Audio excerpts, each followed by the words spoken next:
Good morning, or good afternoon. Really happy to be here. Having a great time here. Gray signed me up to your organization. It's really happy to be here, and thank you, Stuart and AIACC Emerging Professionals, for having me. Today I'm going to be talking about why you should become a citizen architect. First thing I want to talk about is how does society view architects? Society actually views architects with a very high regard. It's a name that's synonymous with mastermind. It also has a sense of someone who's inaccessible or elitist. This is the architect from The Matrix, which is a science fiction story about architecture. And then the next question is, well, how do architects see themselves? Well, you know, it's often we see ourselves as this guy. This is Samuel Augustus Maverick, who was a Texas cattle rancher in the 1800s, became famous for refusing to brand his cattle. Unbranded cattle became known as mavericks. And I think architects think of themselves as what this term has become, which is independently minded. But we actually also see ourselves as this guy, in that the realm of architecture is very narrow. And so we're highly creative and independent in our pursuits, but we exist in this very narrow realm. There are worldwide issues that are affecting architecture and will affect architecture. This is a graph of income inequality. The countries in blue have less income inequality than the US, and the countries in red have more. And this is something that's been a big part of the media recently. A top 1% own 42% of American wealth, more than the bottom 95% combined. And it's been a big political issue as we try to figure out who to tax in the next election so we can keep military spending and oil subsidies rolling. But I think as far as architects are concerned, we have a different view of the 1%. Traditionally, these have been our clients. And you know, these are the people who can afford to hire us, pay for our work, and work with us. But the dichotomy here is that 100% of the population experiences our work. They live, work, and die in our buildings, but you know, roughly maybe 99% of those people don't have too much of an idea of how we work and what we do because we're invisible to them. There's also changes of perception that are happening that are affecting the way that society perceives architecture. And our perception is based on our values, which determine our perception of what quality is. This may be one of the largest agents of change that we have. This is an image from an AIACC article from Paul Welshmeyer about the future of practice in California, and it's one of the links that I'll put you towards. Also, I think we're more critical about the way that we operate and the way the world operates, and we've seen things, and Stuart mentioned in his opening, you know, issues that are driving ecology, peak oil, globalism, and really a society that we see as completely modern and not really a chance of turning back, but an idea of moving forward, which has a great implication on design. Buildings are a major part of this issue, and as you can see, 48%. And as you see, climate action plans, you know, at some point we need to turn the corner and stop accelerating every year to reach our goals that have been set up, and that has to occur now, not some point in the future, not at 2030. And as we keep going, that graph keeps getting steeper and steeper and more unattainable. So to quote James Wines, architecture of the 20th century began as a celebration of the age of industry and technology, but this is rapidly changing in response to a new age of information and ecology. And so to meet our goals, everything will have to be redesigned. And this is an image from designer David Berman, who says, designers can be a model for other professionals for identifying one's sphere of influence and then embrace the responsibility that accompanies that power to help rebuild the world. So don't just do good design, do good. And so that's my plea, that we should all be engaged as citizen architects. So how do we stay relevant and be part of the great conversation and change that is happening? We need to be where decisions are being made and think of architecture beyond the building. We have to be civically engaged, all of us. Architects are already leaders in their offices, on their teams. We have talents and training for decision making that is of value to the world. We think visually, We're trained to explore multiple solutions simultaneously to arrive at best solutions, as well as create single solutions that solve multiple problems. We're also trained to see problems as opportunities. There are many paths to civic engagement, and if you talk to architects who are at the highest level, they didn't start at the highest level. They all started with something that was of great interest to them that shaped the course of their career. I'm on a committee, AI National Committee, called the AI Center for Civic Leadership. Our vice chair is here, Janine. And anyway, it's been great to be on this committee. Our 2012 goals are to be major outreach resource regarding leadership development, encourage citizen architects, and explore the concept of creating a leadership institute in the AIA. When I was president of my local chapter, which is Pasadena Foothill, I started to see our membership, the real resource of our membership was the skill sets of our members, and saw it largely untapped.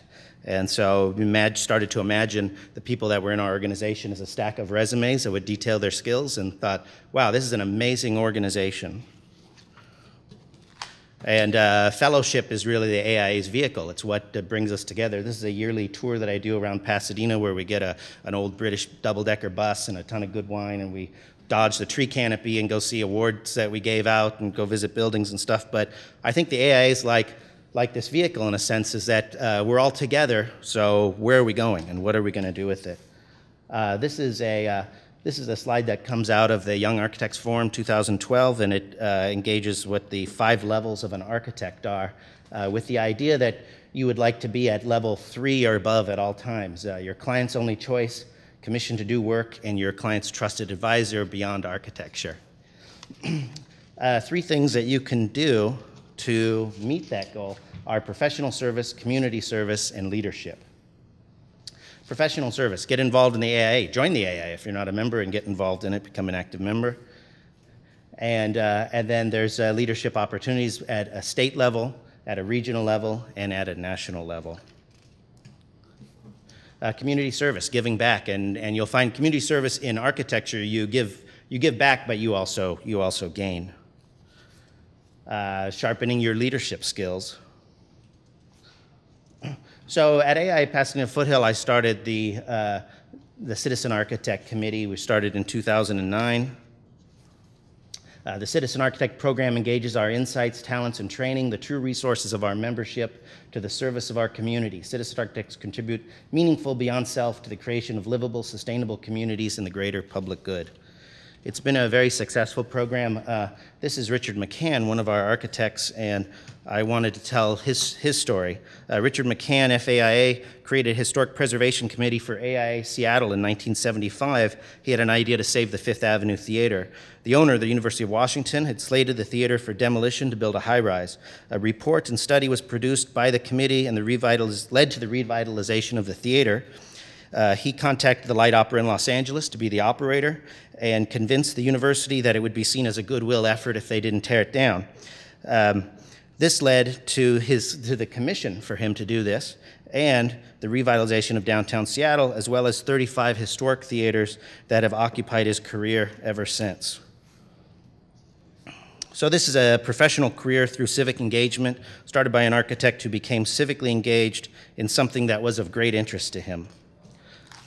I've been engaged locally about transportation issues. I think they're very interesting in Southern California, and how, and we've done several programs on these. And I think where others see infrastructure as independent from built form, architects see the integration of infrastructure and the idea of how that can transform society. And that led to our local Pasadena magazine calling me and saying, hey, what should we do? We're doing an issue on architecture. So I said, well, you know, the mayor was one of my panelists, and he said that he had access to the police helicopters, and we could fly over the city and take some photos of where it's going to really happen in the future. And I talked a little bit longer to the editor, and she said, you had me at helicopter. And this led to me being appointed as part of a selection committee, the member of the Foothill Construction Authority, where we awarded an $880 million contract for the construction. And it was very interesting being there. I was the only architect within many square miles that was allowed at some of those tables. And And you know, this entire program has an economic impact for construction of $26 billion over its lifetime. The economic impact of the rail creates opportunities for cities to grow in dense, walkable downtowns around the stations. And you know, my thought is when this occurs, I mean, there's one architect who's kind of been around that has a distinct advantage in knowing people and knowing how this community was built, and that's me.